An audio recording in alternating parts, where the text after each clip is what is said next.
പ്രിയപ്പെട്ട പ്രേക്ഷകരെ, നിങ്ങൾ അറിയണം, നമ്മളിത് സംസാരിച്ചു കൊണ്ടിരിക്കുന്ന സമയം കേരളത്തിലെ എല്ലാ സർക്കാർ സ്കൂളുകളിലേക്കും വേണ്ട 68 ലക്ഷം പാഠപുസ്തകങ്ങൾ പ്രിന്റിംഗ് പൂർത്തിയായി പ്രിന്റിംഗ് പബ്ലിഷിംഗ് ഹൗസ് അതാത് വിതരണ കേന്ദ്രങ്ങളിലേക്ക് എത്തിച്ചുകൊണ്ടിരിക്കുക. ഈ 13-ാം തീയതി, ഏത് 13-ാം തീയതി?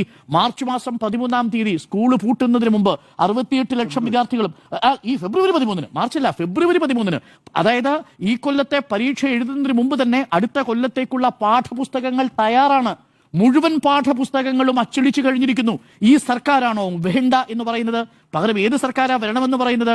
ഓണം നേരത്തെ വന്നതുകൊണ്ട് പാഠപുസ്തകം അച്ചടിക്കാൻ കഴിഞ്ഞില്ലെന്ന് പരിഭവം പറയുന്ന, ക്ഷമാപണം പറയുന്ന ഒരു സർക്കാരിനെയാണോ ഈ ഭരണം ഏൽപ്പിച്ചു കൊടുക്കേണ്ടത്? അതാണോ കവി സച്ചിദാനന്ദ മാഷ് ഉദ്ദേശിച്ചത്? അത് പാഠപുസ്തകങ്ങൾ ചെറിയ കാര്യമല്ല. അങ്ങ് പറഞ്ഞില്ലേ, നിരാലംബരായ മനുഷ്യരെ ചേർത്തു പിടിക്കുന്ന സംവിധാനം ഉണ്ടാവുന്നത് അങ്ങനെയാണ്. ഈ ക്ലാസ് മൊബിലിറ്റി ഉണ്ടാവുന്നത് അങ്ങനെയാണ്. നമ്മുടെ സമൂഹത്തിൽ നിന്ന് സാധാരണ ഓട്ടോറിക്ഷ വിഭാഗത്തിൽപ്പെട്ട ആളുകളുടെ, കൂലിവേല ചെയ്യുന്ന മനുഷ്യരുടെ, അൺഓർഗനൈസ്ഡ് ആയിട്ട് പണിയെടുക്കുന്ന മനുഷ്യരുടെ ഒക്കെ മക്കൾ, അവർ MBBS പഠിക്കാൻ പോകുന്നത്, അവർ എഞ്ചിനീയറിംഗിലേക്ക് പഠിക്കാൻ പോകുന്നത്, നഴ്സിംഗിന് പഠിക്കാൻ പോകുന്നത്, അവർ ഉന്നത വിദ്യാഭ്യാസ മേഖലയിലേക്ക് പഠിക്കാൻ പോകുന്നത് ഈ പൊതുവിദ്യാഭ്യാസ രംഗം കേരളത്തിൽ ശക്തമായതുകൊണ്ടാണ്.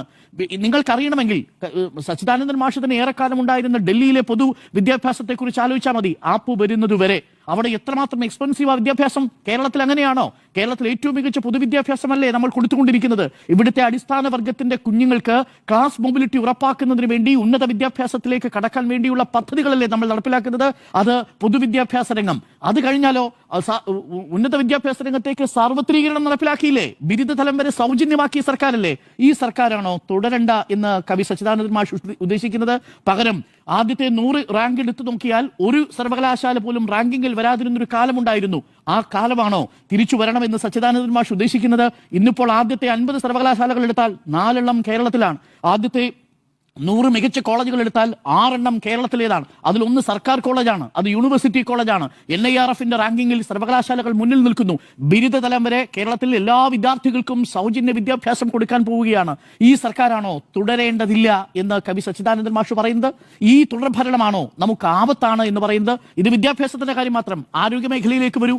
ആരോഗ്യമേഖലയിലേക്ക് വന്നാൽ ആരോഗ്യമേഖലയിൽ ചികിത്സാ ചെലവ് എത്രമാത്രം കുറയ്ക്കുന്നു? ഈ കേൾക്കാത്ത ശബ്ദങ്ങളെ കേൾപ്പിക്കുന്നു എന്ന് പറയുന്ന കാര്യമുണ്ടല്ലോ. മനുഷ്യർക്ക് ജീവൻ കൊടുക്കുക, അവനെ രോഗവുമായിട്ടുള്ള യുദ്ധമുഖത്ത് നിൽക്കുമ്പോൾ പിടിച്ചവനെ തിരികെ കൊണ്ടുവരാനുള്ള ശേഷി കൊടുക്കുന്ന ഒരു സംവിധാനം ഉണ്ടാവണം. ഇന്ന് നമ്മൾ സംസാരിക്കുന്ന ദിവസം ഞങ്ങളിരിക്കുന്ന ഈ റിപ്പോർട്ടറിന്റെ സ്റ്റുഡിയോയുടെ തൊട്ടടുത്താണ് കൊച്ചിയിലെ ക്യാൻസർ സെന്റർ ഉദ്ഘാടനം ചെയ്തത്.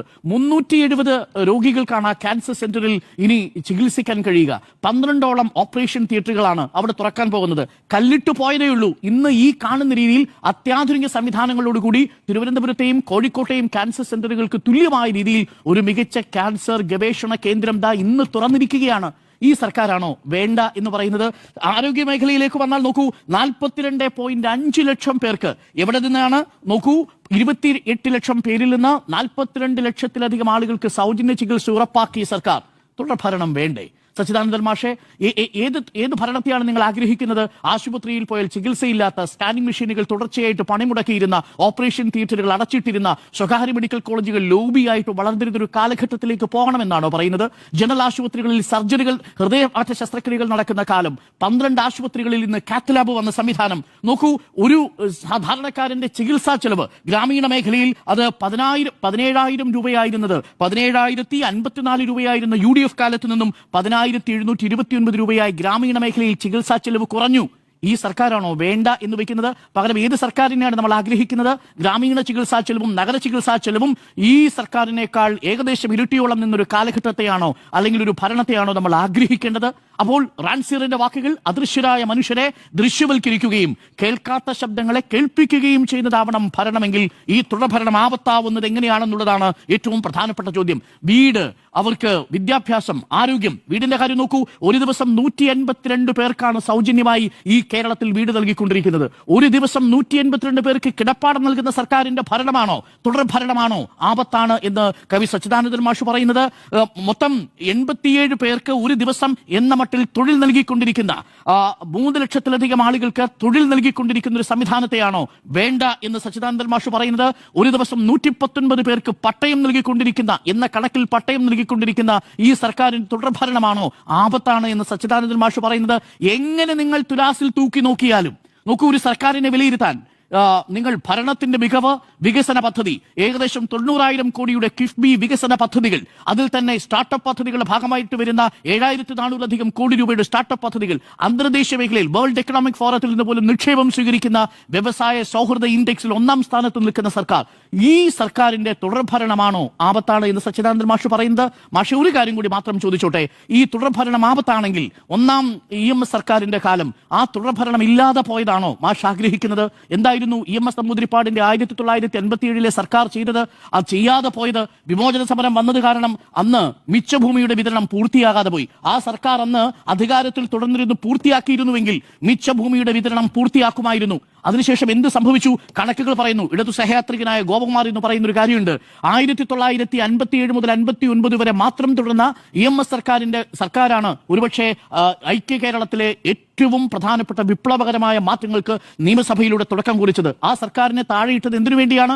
വിമോചന സമരത്തെ അംഗീകരിക്കുന്നുണ്ടോ സച്ചിദാനന്ദൻ മാഷ്? തുടർഭരണം ആപത്താണെന്ന് പറയുമ്പോൾ ആ EMS നമ്പൂതിരിപ്പാടിന്റെ സർക്കാർ 62 വരെ ഭരിച്ചിരുന്നെങ്കിൽ 1960 മുതൽ 63 വരെ ഏകദേശം 4 ലക്ഷം ഹെക്ടറിലേറെ ഭൂമി കൈമാറ്റത്തിലൂടെ ഇവിടുത്തെ ഭൂവുടമകൾ സ്വന്തമാക്കില്ലായിരുന്നു.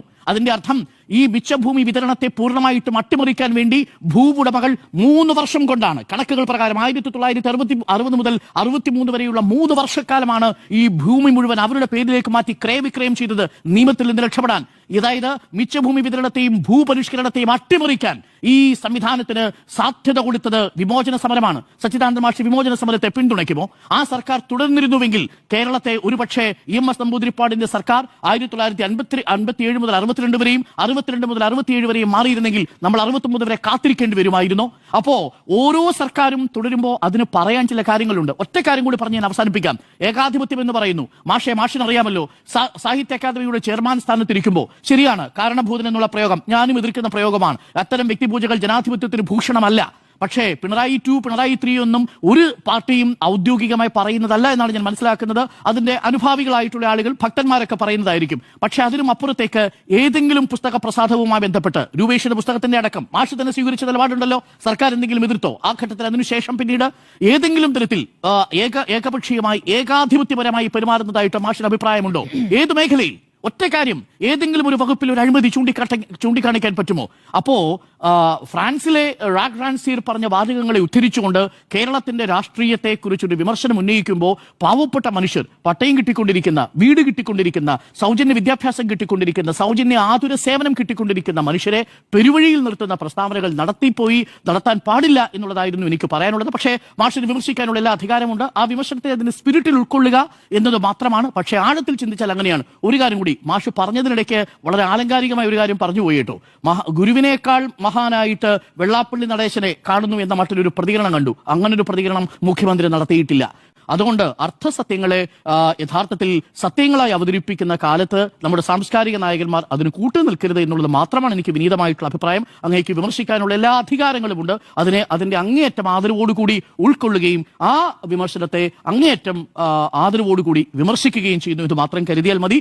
ഈ തുടർഭരണം നിലവിൽ കേരളത്തിലെ കോണ്ടെക്സ്റ്റിൽ അപകടമല്ല എന്നതാണ് എന്റെ ടേക്ക്.